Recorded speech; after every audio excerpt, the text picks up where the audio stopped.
Hey everybody, it's Jay, and I have Misha here with me as well.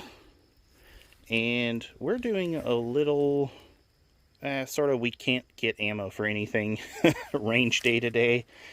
You can see we've got a few uncommon calibers here. We have a Beretta Model 70, chambered in .32.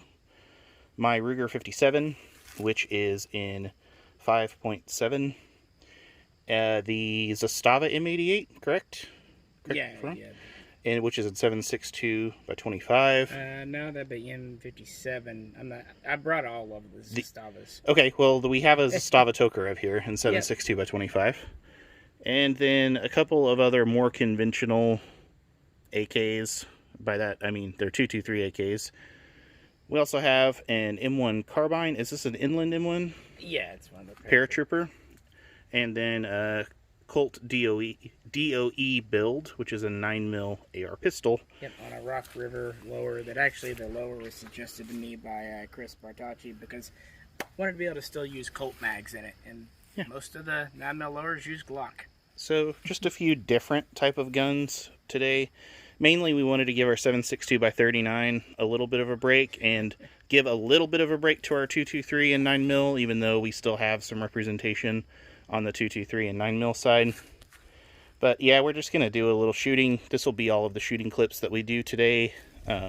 You'll see some of these shooting clips in some other videos on longer videos that we do for these, but we thought it'd be kind of fun to just have a dedicated range video of us just shooting some of these guns and talking about our first thoughts and initial impressions on them. Yeah, kind of a Sunday compilation. Yeah, so one of these short range Sunday type videos. So we're just going to cut over to the shooting now, and it'll be us shooting for the rest of the video. We won't do any kind of an outro, so I'll go ahead and say that this is Jay, and that's Misha over there. And hope you liked the video. Please click like if you did. Be sure to subscribe to us if you haven't already. We will cut over to the range now. And now with the 30-round Bulgarian. Helps if I chamber it though.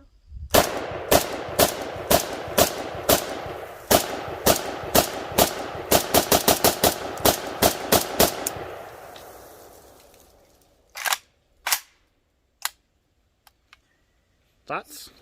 So thoughts, yeah. Obviously, shoots a lot like my old one did. Nice, smooth control. Smooth bolt.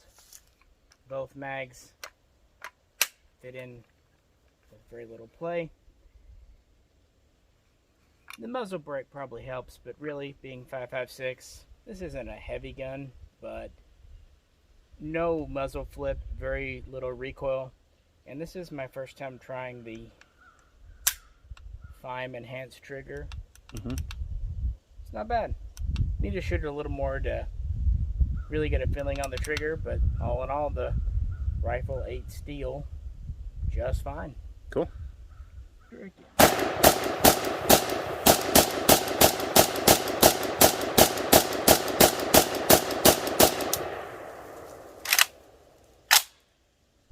And thoughts on the Archer?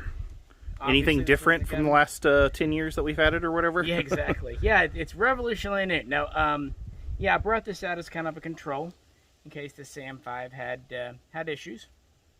It hasn't so far, but I haven't shot it in a while.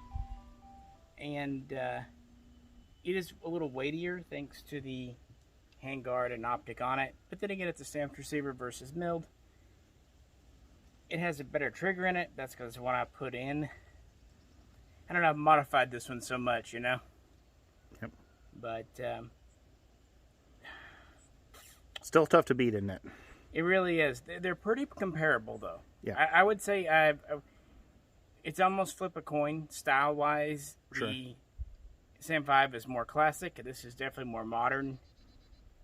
And, of course, the big draw with the Archer is accuracy, which is not something I can particularly speak to. Yeah.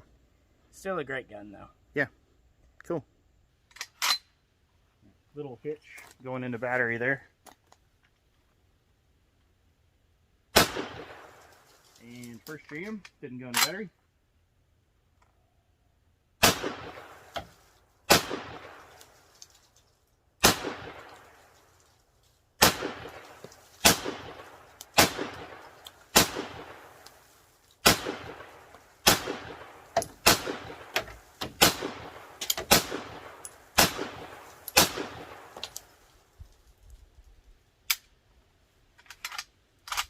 clear. Actually work. So, the M1 carbine, 30 caliber. I've always really enjoyed shooting the M1 carbine, so I don't have one right now. I asked Misha to bring out one of his. This is a reproduction made by Inland, which is a reproduction of the Paratrooper model. They're really fun. It's kind of a shame to me almost that the 30 caliber 30 carbine never actually really went anywhere besides to war a couple of times. Because it is a lot of fun to shoot, but nothing really modern-wise uses them. It's pretty much just the M1 carbine. I think that there was a Ruger that was chambered in 30 caliber. Did a couple of things with it. But to be fair to its credit, it was the most mass-produced gun of World War II. Yeah. So it has that small thing. But it's a lot of fun to shoot. It's a fun caliber. I get why we don't really use them now, but yeah. If you haven't shot one, I recommend it. And also, loading mags all the way up to 15 can be problematic. Yeah, we did have a hitch, but... Yeah. And that's a known issue. It's like when you hear about the early 20-round AR-15 M16 mags in Vietnam. They recommended not loading them past 28. That was just kind of a thing with the mag tech of that era. Yeah. What can you do? Yep, there you go. M1A1.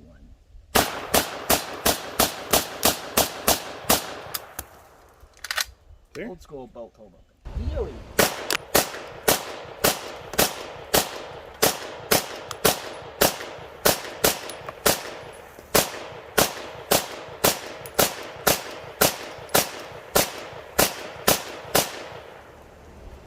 Held open.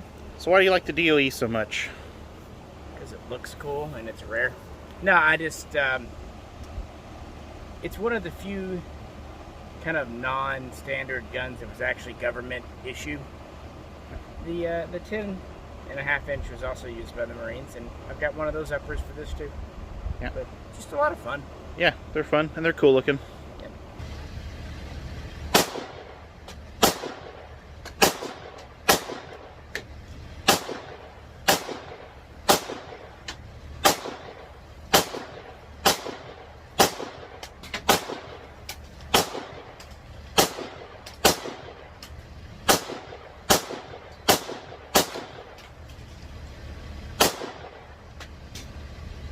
So, Ruger 57. The only real change that I've made to this since the last time that I did a video on it is, I'm going to adjust the camera up a little bit here, is I added this Burris Fastfire 3, which required a mounting plate from Ruger. It does help with the precision a little bit. I still think the biggest impediment to real precise shooting with this gun is the fact that the trigger is pretty stiff. I don't think it's a bad trigger at all, but it's not great. For precision shooting, it's not particularly good. Be interested to see if there's an aftermarket for it, or if there will be at some point. Unfortunately, I've not been able to shoot this gun too much because I'm pretty much stuck with the ammo that I had bought late last year, because back when I bought this in March, 5.7 was already 80 cents plus a round, so I wasn't able to restock back then, and am not able to now either. But I did have some left over from the PS90 stocked up, so I've been able to shoot it a little bit, but today is the first time I've shot it in a while. It is a lot of fun. The recoil impulse is really good, and I do think the accuracy is quite good, with the only limiting factor, in my opinion, being the trigger. So there you go, Ruger 57. Still cool. Wish I could shoot it a little bit more than I do.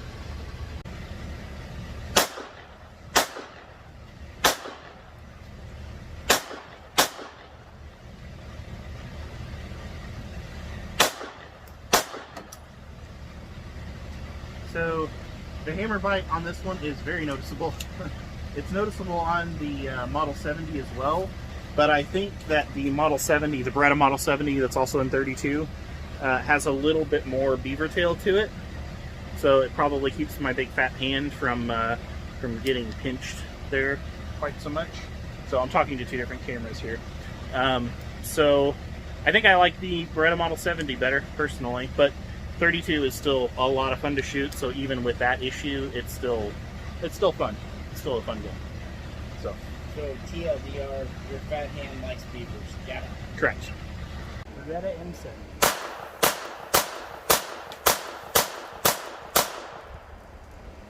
There we go. open. I love Beretta open top slides. So yeah, we've been shooting a couple of 32s just for fun. I've been a big fan of this caliber ever since the 90s. And I was telling Jay, this was one of the better compact defensive loads you could get back then before all the little slimline 9s. And Berettas have always done well. This is an alloy frame, so it's a little lighter than the Zastava. I mean, it's definitely a higher quality gun. But, you know, the Zastava is a military gun you could used to buy surplus for $100. And these Berettas have always been surplus, $300, new $600. So, you know, you get what you pay for. Yeah, I dig Berettas, 32 or otherwise. I do like the fact that the M70 is a baby tow grab. That is still so funny as hell to me. Which M70? The Zastava, sorry, Zastava. This one is a baby Beretta M951, the 951, the 9mm, because of the catch down here and the way it is. They're both just baby versions of 9mm guns. Yeah. I'm also today going to be shooting my NAA Guardian. This is in 32 ACP. You can see it's very small. I got it to have just as like a small pocket carry backup gun type gun, which has pretty much been replaced now by my Ruger LCP. But I haven't shot it in a while. I want to see if I can hit anything with it. I'm about 5 yards trying to shoot at clay targets. We'll see. Oh boy.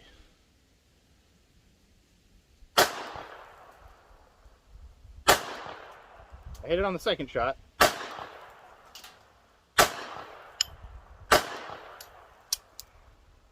So that was, I think, 7 rounds. And I hit one of the clay targets out of 7 shots. So it's definitely a backup gun. It has this very long... They used to call that a belly gun. Very long trigger pull. And it's double action only.